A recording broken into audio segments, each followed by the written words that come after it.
He was a military man, a husband, a father of two. But one summer night in 1994, Edward Zakrzewski snapped.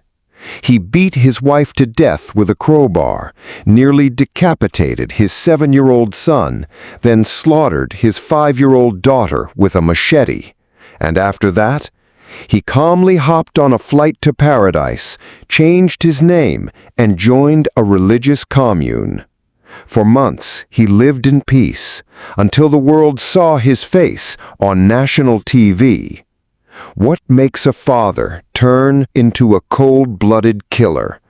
And how did a man like this escape justice for so long? Welcome to Death Row Diaries, and today we're diving into one of the most haunting and methodical family murders in Florida history. This is the story of Edward J. Zakrzewski II, a man now counting down the days on Florida's death row. To the outside world, the Zakrzewskis looked like any other American family. Edward was 29. He served in the U.S. Air Force, stationed at Eglin Air Force Base in Florida. His wife, Sylvia, was 28. A devoted mother to their 2 young children, Edward Jr., just 7 years old, and Anna, only 5. They lived in Mary Esther, a quiet community in Okaloosa County. Neighbors saw Edward as disciplined, reserved, and sometimes awkward. Sylvia, by contrast, was bright, social, and active in the community. But behind closed doors, their marriage was crumbling. Sylvia had grown tired of Edward's controlling behavior. She had threatened divorce multiple times, and in private, Edward had already made dark promises. If she ever tries to leave me, I'll take them all with me. Neighbors heard those threats. Nobody believed he'd act on them. They were wrong. It was June 9th, 1994. Edward's 7-year-old son called him at work to tell him something that would seal the fate of their entire family. Mom says she's getting a divorce. That's all it took. Edward left work on his lunch break. He didn't go for food or to clear his head. He went to a hardware store and bought a machete. He didn't panic. He didn't act impulsively. What he did was plan. Court records show he came home during the day and strategically placed a crowbar, a rope, and the machete in different areas of the house. Then he went back to work, then to a college class. He was sharpening a blade at home just hours earlier, and now he was sitting in a classroom, pretending to be normal. It's the kind of cold-blooded patience that separates ordinary people from monsters. That evening he returned home. Sylvia was there. The kids were probably winding down, maybe brushing their teeth or watching cartoons. Zakrzewski told the kids to go watch TV. He then took the crowbar and attacked his wife. He struck her in the head. She fell. He dragged her into the bedroom, where he hit her again harder this time, and wrapped a rope around her neck. She fought, she cried, but she didn't make it out of that room. Then he calmly called his 7-year-old son to the bathroom. Little Edward came, unaware of what had just happened to his mother. His father, his hero, was waiting. Zakrzewski struck him with the machete multiple times.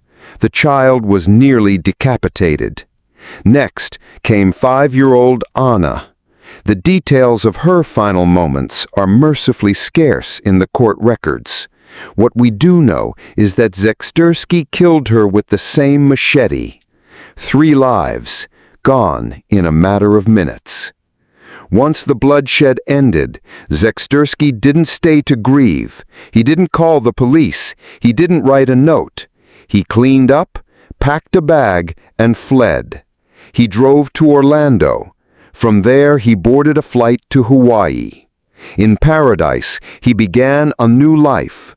He used a fake name and found refuge with a deeply religious family who ran a spiritual commune. For 4 months he lived with them, eating their food, sharing prayers, and pretending to be someone he wasn't. They had no idea a triple murderer was sleeping under their roof. Until one night, when the TV changed everything. America was watching. The case had caught national attention. A man who killed his whole family, then disappeared without a trace. It was the kind of story that sent chills through living rooms across the country. And then it happened. The commune family turned on unsolved mysteries, and there he was. His face, his story, his crime. They confronted him the next day. Zakrzewski didn't run this time. He turned himself in, quietly, without protest, like a man who knew the game was over. In 1996, 2 years after the murders, Zakrzewski pled guilty to 3 counts of first-degree murder. He didn't deny what he did. He didn't fight the charges. The judge called the killings brutal and atrocious, the kind of crime that demanded the harshest possible sentence. Edward Zakrzewski was sentenced to death once for each life he took. He began what would become a decades-long stay on Florida's death row. And for years, the case faded from public memory. But the clock on death never stops ticking. It's now been nearly 31 years since that horrific night in Mary Esther. And in 2025, Florida Governor Ron DeSantis signed Edward Zakrzewski's death warrant. The date is set, July 31st, 2025, at 6:00 p.m. If it goes forward, Zakrzewski will become the 9th person executed in Florida that year, a number not seen since 1984. Florida is setting a new record: monthly executions, back-to-back death warrants. Michael Bernard Bell, another death row inmate, is scheduled to be executed just 2 weeks before Zakrzewski, and the state shows no signs of slowing down. What makes a man slaughter his own family? Psychologists referred to cases like Zakrzewski's as family annihilators, men who view their wife and children as extensions of themselves. When they lose control through divorce, financial stress, or perceived betrayal, they don't just kill, they erase. In Edward's mind, Sylvia had betrayed him. She wanted to leave, to take the kids, to humiliate him. He made sure none of that happened. And the chilling part? He planned it all without hesitation. He bought the weapons, placed them like traps, and then went to class.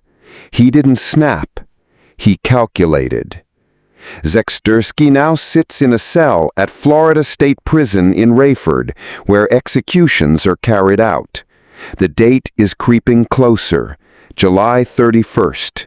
And unless a last-minute appeal or executive intervention saves him, Edward Zakrzewski's life will end by lethal injection. A man who took everything from his family will finally face the same silence he gave to them. This case isn't just about one man's rage. It's about the terrifying idea that the people closest to us can sometimes become our worst nightmare. Zakrzewski wore a uniform, said prayers, tucked his kids into bed. But when the mask slipped, what lay beneath was pure horror. What do you think? Should a man like Zakrzewski be put to death or rot behind bars for the rest of his life? Comment below. Your thoughts deserve to be heard. Subscribe to Death Row Diaries for more bone-chilling stories from the darkest corners of the justice system. And if you know someone who thinks family men could never be killers, send them this video. Because sometimes the most terrifying monsters live inside the house.